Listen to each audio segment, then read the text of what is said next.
Good morning students, स्वागत है आप सभी का इस वीडियो क्लास में।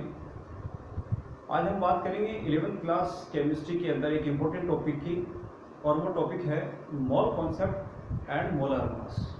तो स्टार्ट करते हैं आज का टॉपिक, मोल कॉन्सेप्ट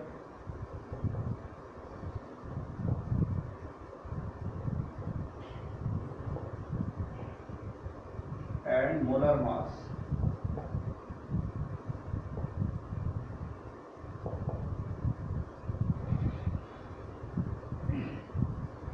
तो इससे पहले हमने बहुत सारे टॉपिक्स के बारे में डिटेल से बात की है, और यहाँ पर मोल कॉन्सेप्ट क्या होता है और मोलर मास क्या होता है उसके बारे में हम बात करने वाले हैं इस वीडियो लेक्चर में।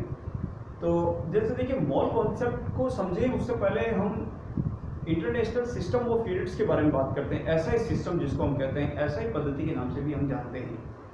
तो मैंने आपको बताया था कि एसआई सिस्टम एक इंटरनेशनल लेवल पर बनाई गई एक सिस्टम है मेजरमेंट की, कि कोई भी जो फिजिकल क्वांटिटीज होती है, जो मूल भौतिक राशि होती है, उसका जो मेजरमेंट किया जाता है, मापन किया जाता है, तो उसके लिए कौन कौन सी यूनिट तय की गई है इंटरनेशनल लेवल पर, उसको हम एसआई सिस्टम के रूप में जानते हैं।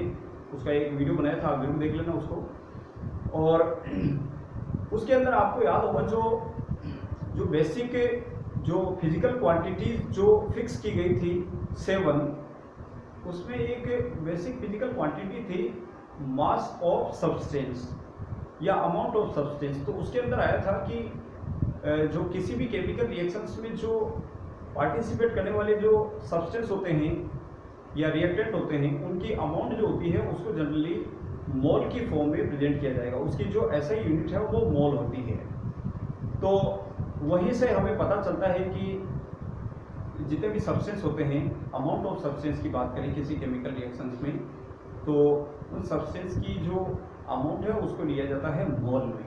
तो मोल क्या है? एक ऐसा यूनिट है इंटरनेशनल लेवल पर सब्सटेंस के बारे में जो यूज में ली जाती है, वो मोल है। तो उसको ही हम मोल कॉन्सेप्ट के रूप में जानते हैं। डिटेल से भी अभी हम देखेंगे। जैसे अगर मैं आपको कहता हूँ कि 1 दर्जन पेन की बात करें हम, तो जैसे ही हमारे सामने दर्जन शब्द आता है तो हम जनरली समझ जाते हैं कि 12 या 12 जो भी संख्या है, 12 अगर हमारे पास पेन है, 12 हमारे पास पेन है, तो उसको हम जनरली 1 दर्जन के रूप में जानते हैं।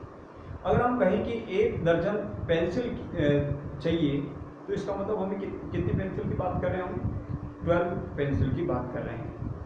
तो इसका मतलब जैसे दर्जन जो वर्ड है वो जनरली 12 के लिए शो करता है, ठीक उसी प्रकार से जो मोल है वो भी एक पर्टिकुलर नंबर को शो करता है।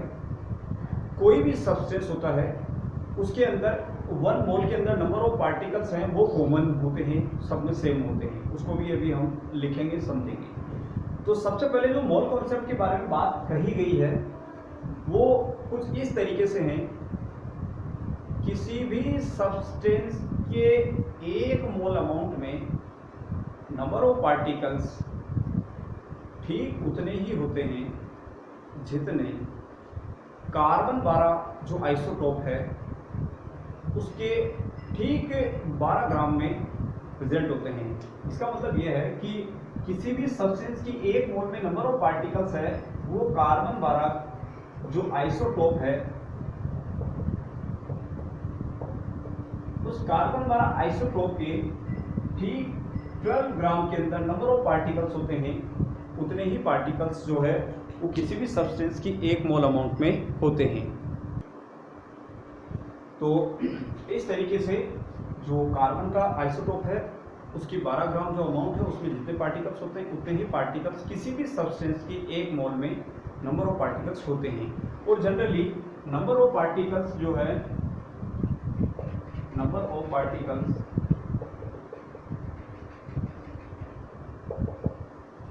in 1 mole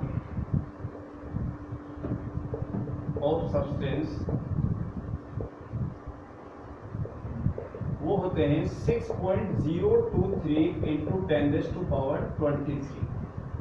तो इसका मतलब 1 मोल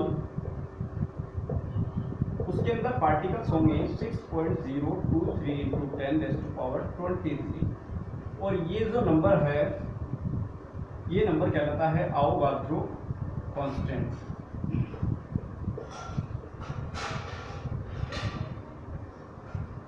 अवोगाड्रो कांस्टेंट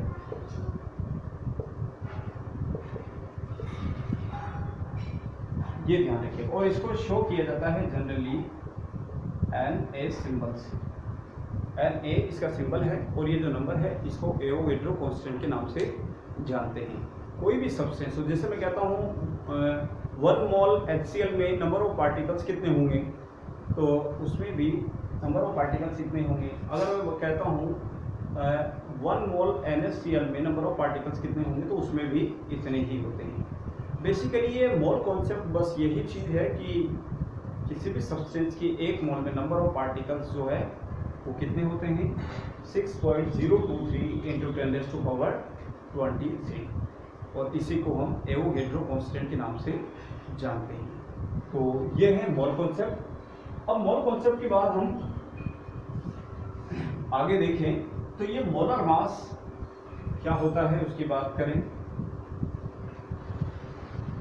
मोलर मास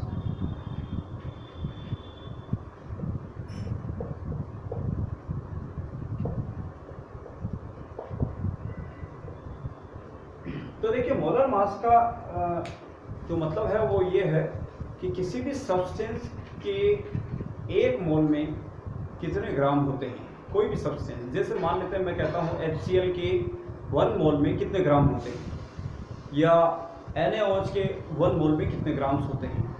तो किसी भी सब्सटेंस के 1 मोल में कितने ग्राम होते हैं, 1 मोल कितने ग्राम अमाउंट को कहा जाता है, उसे ही हम मोलर मास के रूप में जानते हैं। और किसी भी सब्सटेंस का जो मोलर मास है जनरली वो उसके मोलिकुलर मास को जब ग्राम में रिप्रेजेंट कर दिया जाता है तो वही चीज़ उसकी मोलर मास कहलाती है। जैसे यदि मैं कहता हूँ, जैसे एग्जांपल अगर हम देखें, जैसे अगर हम CO2 की बात करें, molar mass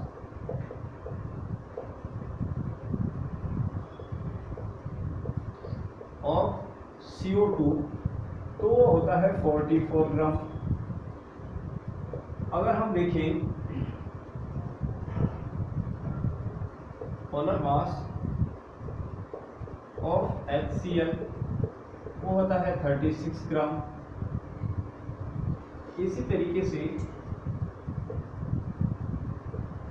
molar mass of H2SO4 देखेंगे तो वो हो जाएगा 98 ग्राम। तो ये इस बात को शो करता है कि किसी भी सब्सटेंस का जो मोलर मास है वो उसका मोलिकुलर वेट को जब ग्राम में रिप्रेजेंट कर दिया जाता है तो उसके इक्वल होता है मोलर मास। ठीक है, तो इस तरीके से हम मोल कॉन्सेप्ट और मोलर मास को समझ सकते हैं। ज़रूर आपको ये वीडियो समझ में आया होगा, ये टॉपिक ज़रूर आपको क्लियर हो गया होगा। तो फिलहाल के लिए इस वीडियो में बस इतना ही। धन्यवाद।